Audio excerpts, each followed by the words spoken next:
Bonjour à tous et bienvenue dans ce nouveau podcast de Femme à part, podcast dans lequel aujourd'hui nous allons parler hygiène de vie, que ce soit pour le corps ou pour l'âme. Le but étant d'atteindre ou de garder une bonne hygiène de vie afin de préserver la santé de notre corps et de notre âme. Et donc tout cela participe bien évidemment à notre joie et à notre bonheur au quotidien, puisque c'est la thématique de ce mois de novembre. J'espère qu'elle vous plaît. On l'explore à travers les podcasts de cette chaîne YouTube, mais aussi les chroniques de livres qui sont postées aussi sur cette chaîne, donc n'hésitez pas à vous abonner pour ne rien manquer. Il y a également des articles sur le blog femmeapart.com, le lien est dans la description, des textes dans la newsletter également, des vidéos, des citations sur les réseaux sociaux, donc n'hésitez pas à vous abonner. Tous les liens sont en description de ce podcast et d'ailleurs vous pouvez aussi nous écouter sur Spotify si vous préférez. Tous les podcasts sont téléchargés là-bas également et le lien pareil pour Spotify, je vous le mets dans la description à chaque fois. Alors pourquoi vous parler de cette hygiène de vie du corps et de l'âme? Parce que il est important, meilleure sera notre hygiène de vie. Meilleur sera aussi notre bien-être, à la fois physique et à la fois psychique. Et donc, il est très important d'avoir une vie équilibrée. Il est important, je crois qu'on en avait parlé dans une entrevue pétillante, je pense une du mois d'octobre, où on parlait du corps, de la place du corps. On a été créé avec une âme, certes, mais on a aussi été créé avec un corps. Bien entendu, on doit prendre soin de notre âme, mais on doit aussi prendre soin de ce corps que le bon Dieu nous a donné. C'est très important, c'est un devoir en tant que catholique. Et bien sûr, nous devons tout mettre en œuvre pour avoir une bonne hygiène de vie, une bonne santé, prendre soin de ce corps, une santé physique, une santé mentale aussi, et sans négliger bien évidemment notre âme et le fait d'être en état de grâce autant que possible, et que si nous tombons, si nous tombions, nous nous relevions afin de récupérer cet état de grâce, je ne sais pas si ça se dit, par la confession notamment. Alors, quels sont un peu les marqueurs peut-être de cette bonne hygiène de vie? Ceux qu'on retrouve le plus souvent, les points sur lesquels s'accordent, on va dire, les médecins, la communauté scientifique. Bien évidemment, il y a déjà avoir une activité physique. Ça ne veut pas dire être champion du monde de triathlon ou de natation, c'est juste une activité physique. Éviter d'être sédentaire, ne serait-ce que marcher 10 000 pas par jour, essayer de prendre les escaliers plutôt que l'ascenseur lorsqu'on le peut, prendre son vélo plutôt que la voiture lorsqu'on le peut aussi, chacune à son niveau et selon la vie qu'elle mène, mais essayer de mettre notre corps en marche, avoir une activité physique, quelle qu'elle soit, adapté à notre niveau et à notre style de vie. Il ne faut pas non plus négliger le sommeil, très important. Il y a des personnes qui ont besoin de faire une sieste et qui ont le temps d'ailleurs de le faire. Eh bien, faites des siestes. Sinon, essayez de vous coucher tôt, d'avoir un sommeil réparateur. Il y a un article sur le blog, donc femmeapart.com, le lien est dans la description. Vous tapez dans la barre de recherche sommeil, et je crois qu'il y a un article qui s'appelle comment avoir un sommeil actif, ou je sais plus, c'est peut-être pas actif le mot, mais bon bref, vous tapez sommeil, vous trouverez et vous aurez plein de bons conseils pour avoir de bonnes nuits de sommeil. Qu'est-ce qui est important également, ce sont les loisirs, la relaxation, bien sûr, toute proportion gardée, de l'équilibre en toute chose comme d'habitude, mais on ne peut pas être tout le temps en train de travailler, de trimer, voilà, il faut aussi savoir se relaxer, se reposer, bien sûr les nuits de sommeil, mais aussi reposer son esprit, avoir des loisirs, se changer des idées, rire, etc. C'est important, ça participe à l'équilibre de notre vie. J'ai noté également être propre.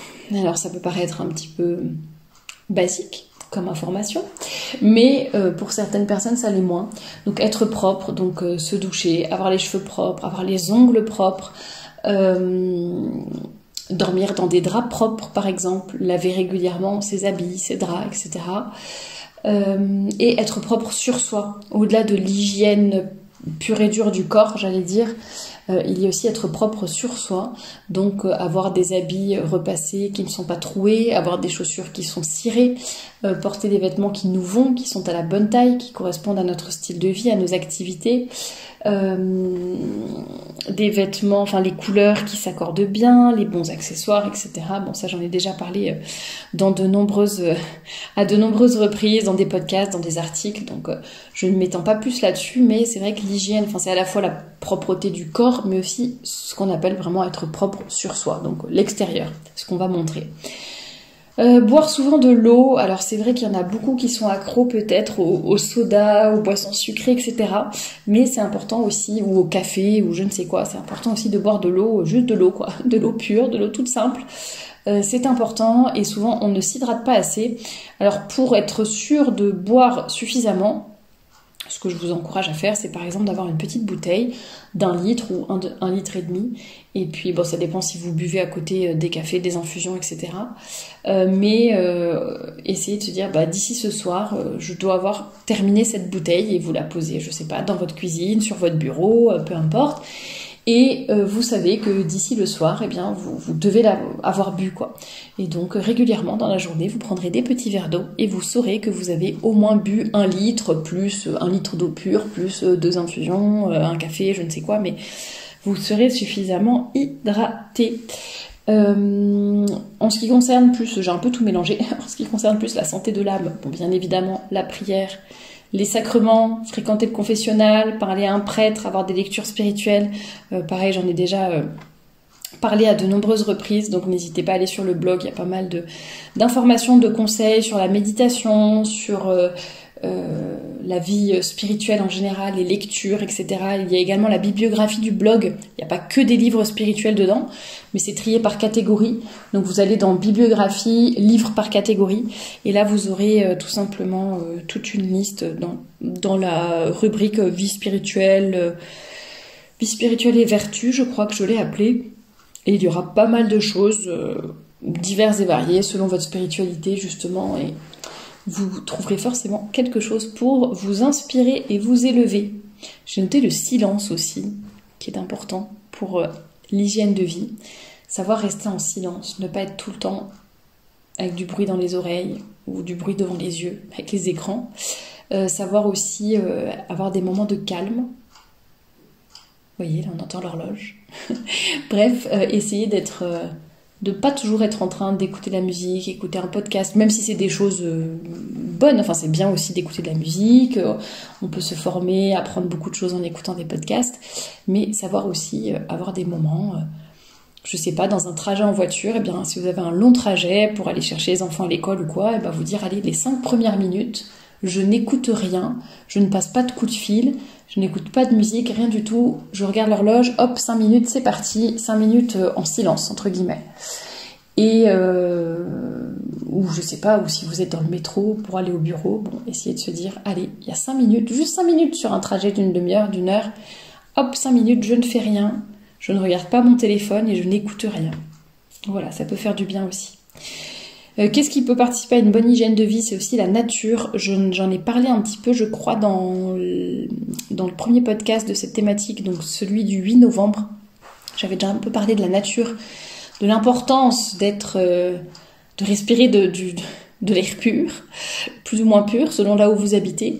Mais en tout cas, de ne pas être toujours enfermé dans votre maison, par exemple, ou enfermé au bureau. Dès que vous pouvez faire un petit trajet à pied ou essayer d'être un petit peu dehors, n'hésitez pas.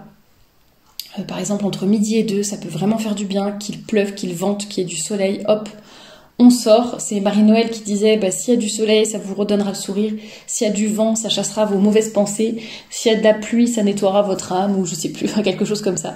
J'ai pas la citation exacte en tête, mais c'est vraiment ça, quoi. Quel que soit le temps, finalement, juste le fait d'être dehors à la lumière naturelle, ça fait du bien. Et bien sûr, si vous habitez dans des contrées un peu sauvages comme moi, n'hésitez pas à faire des randonnées, des balades en forêt, etc. Ça fait toujours du bien. J'ai noté également de limiter, voire de ne pas consommer du tout, le tabac et l'alcool. Celles qui n'en prennent pas, ne commencez pas. Et n'hésitez pas, selon votre tempérament, justement, à ne rien prendre du tout. Parfois, c'est plus facile, on est moins tenté que si on prend une petite cigarette de temps en temps ou un petit verre de temps en temps et après on a du mal à s'arrêter. Parfois c'est plus simple, donc petite pensée philosophique comme ça, parfois c'est plus simple de ne pas prendre du tout, mais à vous de juger, mais en tout cas à limiter énormément la consommation de tabac, d'alcool. Je ne parle évidemment pas de drogue, puisque je suppose que dans mon audience, personne ne prend ces choses-là. Tiens, d'ailleurs, j'en profite, j'ai même pas noté la pornographie, par exemple. Bon, après, les femmes sont en général moins touchées que les hommes, mais pourquoi pas faire un petit rappel. Ça, par rapport à l'hygiène de vie, j'ai encore écouté un témoignage récemment d'un jeune homme qui disait qu'il avait complètement arrêté et que sa vie avait quand même changé, enfin, d'un point de vue mental, physique, etc. Donc c'est vraiment du poison, toutes ces choses-là.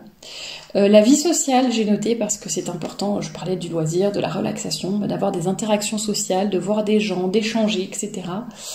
Ça participe aussi à notre équilibre. L'hygiène, j'ai parlé de l'hygiène du corps, l'hygiène de l'âme, eh bien il y a aussi l'hygiène de la maison. Faire le ménage régulièrement, bien évidemment. Faire du tri aussi, ne pas accumuler sans cesse des choses. Faire du tri, donner, ranger, vendre, tout ce que vous voulez, mais ce que vous n'utilisez pas, vous ne le gardez pas. Ça désencombrera l'espace, ça sera beaucoup plus agréable à vivre, beaucoup plus facile à ranger, et ça désencombre l'âme en fait aussi. Donc d'une certaine façon, en général, quand on fait du tri, on se sent mieux après. L'importance aussi, ça j'en ai parlé dans un article mais qui n'a pas encore été publié, qui sera publié fin novembre sur le blog, donc n'hésitez vraiment pas à vous... soit vous abonner à la newsletter, comme ça en fait il y a le récap, enfin il y a du contenu exclusif, mais il y a aussi un petit peu le récapitulatif des publications de la semaine. Donc, si vous n'avez pas envie d'aller sur le blog tous les jours ou sur la chaîne YouTube tous les jours, vous vous inscrivez à la newsletter, c'est gratuit, le lien est dans la description, et puis vous aurez justement ce récap tous les dimanches avec le ou les articles, les podcasts qui sont sortis dans la semaine. Donc voilà, mais il y aura un article donc fin novembre sur les habitudes matinales, les routines matinales, et ça c'est hyper important je trouve pour avoir une bonne hygiène de vie, la façon dont on commence notre journée. Alors, si vous commencez votre journée du pied gauche, ne vous dites pas non plus « Ah bah ça y est, j'ai commencé du pied gauche, je vais être obligée de la finir du pied gauche, ça a mal commencé, ça va mal se terminer ». Non, c'est pas ça. Mais quand même, ça conditionne une journée. C'est beaucoup plus facile quand on se lève dès que le réveil sonne, qu'on respire un bon coup par sa fenêtre l'air pur, qu'on fait sa prière, pourquoi pas qu'on fait un peu de sport, que ceci, cela. Bon bref, quand on a sa journée qui démarre bien, en général ça nous donne de l'élan pour le reste de la journée, donc c'est très important d'avoir de bonnes routines matinales. Et j'ai noté enfin le fait de déconnecter, bon ça c'est surtout par rapport aux écrans, mais même de façon générale on est toujours sollicité de partout, donc déconnecter un peu, et j'avais noté aussi la santé mentale, mais ça j'en ai parlé plus en détail dans le podcast de la semaine dernière, donc n'hésitez pas à vous y référer si vous ne l'avez pas encore écouté. Alors, pour comment mettre en place une bonne hygiène de vie, je dirais déjà qu'il faut identifier, essayer de comprendre déjà quels sont les points qui sont mauvais ou que nous pouvons améliorer dans notre hygiène de vie, et ensuite essayer de comprendre pourquoi sur tel ou tel point, par exemple, je mange trop de sucre, je ne fais pas assez de sport, je ne prie pas assez, ma maison est en désordre, enfin peu importe. Essayez d'identifier pourquoi il y a ces points-là qui sont un peu négatifs ou négligés. Est-ce que c'est par manque de temps? Est-ce que c'est par paresse? Est-ce que ça vient de votre éducation? Parfois, si on n'a pas été... selon ce qu'on a reçu, si on n'a pas appris à, faire son lit tous les matins, manger des repas équilibrés, enfin voilà, c'est des choses, si on n'a pas reçu, c'est peut-être plus compliqué à mettre en place. Est-ce que c'est un peu une spirale, petit à petit, voilà, un cercle vicieux qui s'est installé, du laisser aller, etc. Est-ce que c'est, la fatigue, parfois. Parfois, quand on est fatigué, vraiment, on n'arrive plus à rien faire, on n'a plus envie, la pile de repassage, elle nous semble insurmontable. Se lever le matin, sortir du lit, ça nous semble vraiment très très compliqué. Voilà, donc essayez d'identifier peut-être d'où ça vient. Donc qu'est-ce qui fait que sur tel ou tel point, vous avez une mauvaise hygiène de vie. Et ensuite, ça vous aidera à mettre en place un plan pour remédier à toutes ces choses qui ne vont pas. Et si ça vient de votre éducation, par exemple, des choses que vous n'avez pas reçues, il est toujours possible de se former, apprendre à gérer son budget, apprendre à faire un petit tableau avec chaque jour une tâche ménagère à faire, comme ça à la fin de la semaine, eh bien tout a été fait petit à petit. Pour se mettre au sport, il y a plein de choses qui existent, etc. Donc si c'est des choses que vous ne savez pas ou que vous n'avez pas reçues, vraiment c'est facile de se former et de pallier à cela. Si c'est par manque de temps, justement vous pouvez essayer d'identifier je manque de temps. Alors est-ce que peut-être comment gagner du temps? Comment faire en sorte que demander de l'aide à mon mari, demander de l'aide à une amie. Il y a des aides aussi qui existent pour que vous ayez vous pouvez avoir des aides ménagères ou alors des personnes qui viennent garder vos enfants, etc. Comment je peux m'organiser avec tel ami, par exemple. Il me semble d'ailleurs qu'il y a des mamans qui font ça, qui se retrouvent chez l'une ou chez l'autre, qui viennent avec leur planche à repasser et leur fer à repasser. Et en fait, elles se retrouvent toutes ensemble pour faire leur passage. Et comme ça, les enfants sont quand même sous surveillance. Ils jouent ensemble, tout ça. Les mamans, elles papotent entre elles, donc ça fait aussi un petit moment de détente. Et en même temps, leur passage avance, vous voyez. Donc quand on identifie un petit peu les causes, ça permet de mettre en place différemment peut-être. Le sport, par exemple, c'est des personnes qui...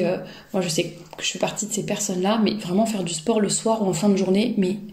En fait, je vais pas être motivée. Je sais que ça va être jamais possible. Je sais que je vais tout le temps louper ma séance, que une fois sur 2 ou une fois sur 3 seulement, je vais la faire. Je vais avoir le courage de ressortir après la journée de travail. Et tout simplement pour y pallier. Alors, c'est pas que je n'aime pas le sport, mais j'ai identifié. Je sais que pourquoi je ne faisais pas mes séances ou pas assez d'activités sportives. Tout simplement parce que le soir... c'est même pas de la fatigue physique d'ailleurs, pas forcément, plutôt fatigue mentale quoi, plus envie de faire d'efforts. Et le sport c'est un effort, pour moi en tout cas.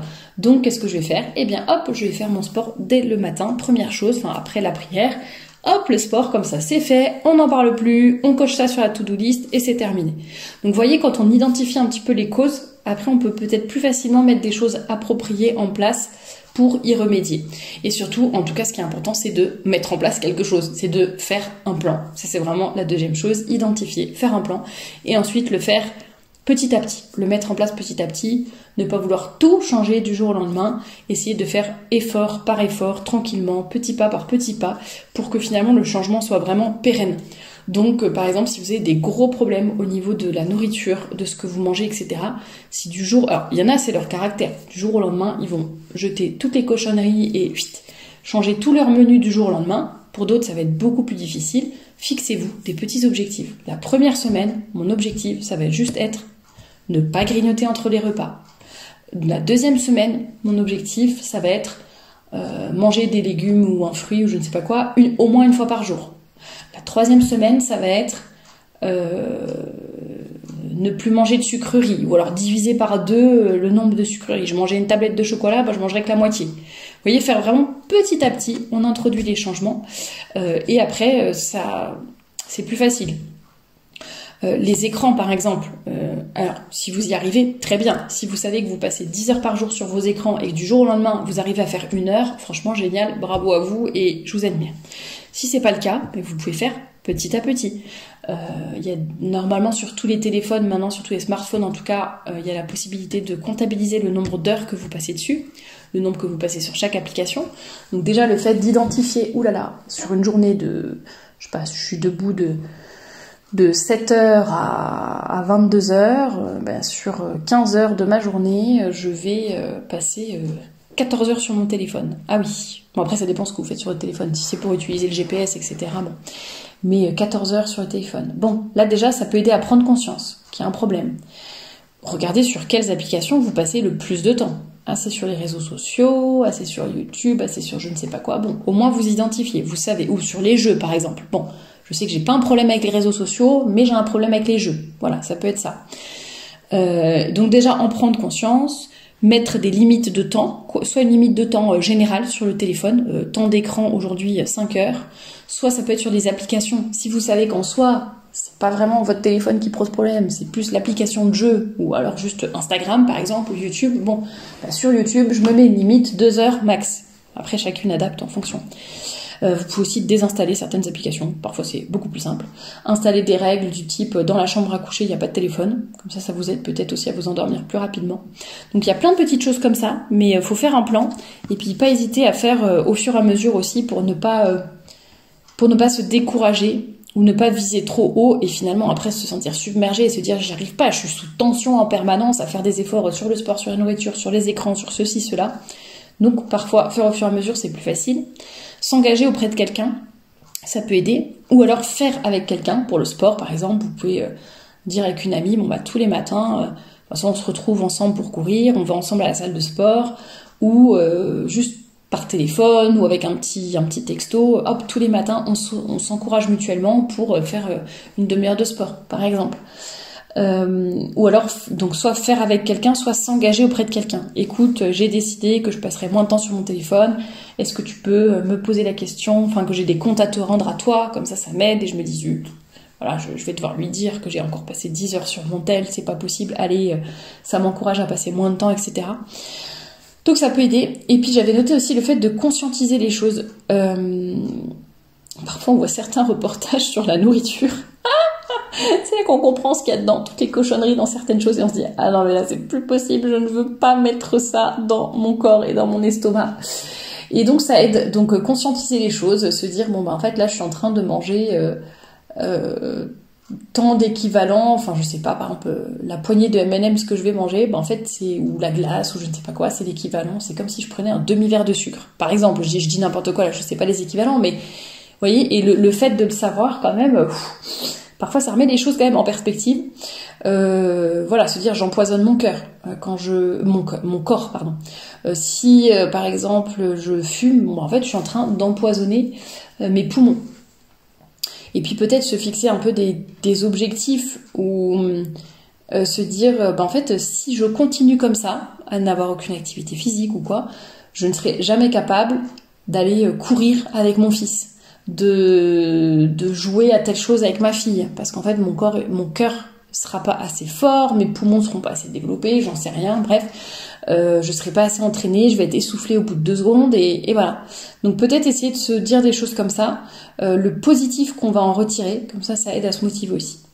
Voilà un peu pour ce que je pouvais vous dire sur l'hygiène de vie. En tout cas, même si vous avez une bonne hygiène de vie en général, ce podcast est là pour vous rappeler de faire un peu le ménage de votre vie, peut-être faire le point et se dire bon allez, ça et ça, je peux améliorer, je vais y arriver. Parfois on est un peu découragé, parfois on fait un peu des efforts sur tout. Et il y a des moments où c'est un peu décourageant, on se dit non mais attends, déjà je fais l'effort de me lever. Au lieu de traîner au lit jusqu'à 10h, déjà je me lève à 7h. Ensuite je fais l'effort de me faire du sport.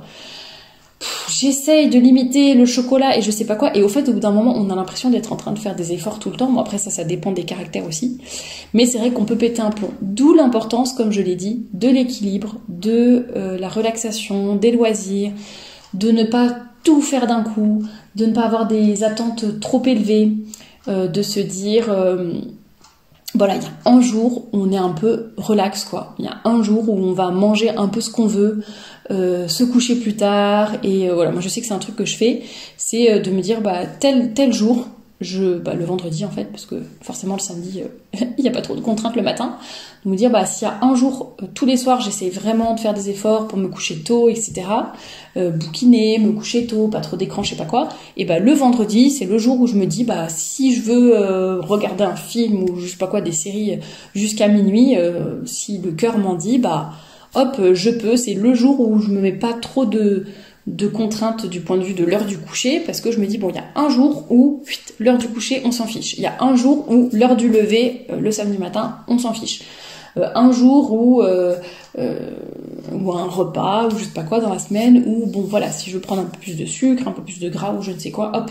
Et parfois ça permet de pas être sous tension tout le temps. C'est pas ça qui va non plus faire trop de mal à notre corps, et finalement ça va nous permettre de garder un équilibre et de garder le cap le reste de la semaine. Donc ça peut être une solution aussi. En tout cas, le fait de vivre dans la propreté, que ce soit la propreté de notre maison, de notre corps, etc., de nos vêtements, d'être dans l'équilibre, d'avoir un peu un corps au taquet, en forme, d'avoir une âme et un esprit qui sont calmes, qui sont forts, qui sont ancrés en Dieu, mais finalement ça va vraiment participer à nous donner de la joie, de la paix, du bonheur, de la stabilité dans les épreuves aussi, et ça c'est super important. Et vraiment l'hygiène de vie va être là ça va être comme notre roc, notre socle, voilà, les fondations finalement de notre vie, que ce soit la vie de notre corps, de notre âme, de notre esprit. Et quand ce socle, ces fondations sont profondes, sont fortes, eh bien ça va nous aider à nous élever et ça va nous aider à nous tourner davantage vers le bon Dieu, vers le bonheur. Ça va nous aider aussi dans notre quête de la sainteté. Et ça, c'est très important, bien évidemment. Et en tout cas, ça va contribuer à notre joie toute chrétienne. Et c'était l'objet et le but de ce podcast et voilà, par rapport à cette thématique du mois de novembre. En tout cas, je vous encourage à avoir une bonne hygiène de vie. Si vous avez d'ailleurs des conseils, des astuces, etc., n'hésitez pas à les partager en commentaire. Et moi, je vous dis à très bientôt pour un nouveau podcast.